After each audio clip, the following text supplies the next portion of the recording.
బేషరతుగా ఇలా రాష్ట్రంలో ఒక రైతు బిడ్డ,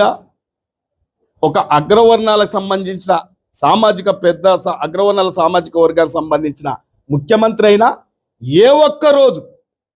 ఒక్క రోజు లేట్ చేయకుండా 24 ఫిబ్రవరిలోనే కులగణన చేపట్టి అసెంబ్లీలో ఒక తీర్మానం చేసి 42%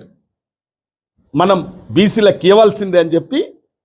రాజకీయంగా, విద్యాపరంగా, ఉద్యోగపరంగా బీసీలకు ఇవ్వాల్సిందే అని చెప్పి ధైర్యంగా ఒక రెడ్డి సామాజిక వర్గానికి సంబంధించిన ముఖ్యమంత్రి అయినా ఆయన బడుగు బలైన వర్గాలకు పూర్తిగా అండగా నిలబడ్డాడంటే మేమందరం బీసీలం అందరం కూడా ఎమ్మెల్యేలం కానీ, బీసీ సంఘాలు కానీ, ఆర్గనైజేషన్ కానీ, ఆర్కృష్ణ కానీ ఎవరైనా కూడా రాష్ట్ర ముఖ్యమంత్రికి ధన్యవాదాలు, శుభాకాంక్షలు తెలియడం జరిగింది. అన్ని సంఘాలు కూడా ఇవాళ కొన్ని పార్టీలు కులగణనలో పాల్గొన్నోళ్ళు ఇది అవుతుందా, ఇది పోతుందా అని పొడబొబ్బలు కూడా పెట్టిన నాయకులు ఇవాళ 100 ఎలకలు మింగి తీర్థయాత్రలకు బయలుదేరినట్టు మద్యం స్కామ్లో ఇరుక్కొని బీసీ సంఘాన్ని స్లోగన్ ఎత్తుకుంటా ఉన్నారంటే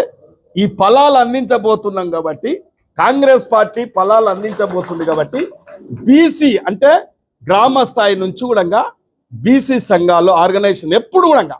మా బీసీలకు న్యాయం చేయాలని నినమన్న కూడా మన సాధనాలు కూడా ఎంతో పోరాటాలు చేస్తూ ఉన్నారు. చాలా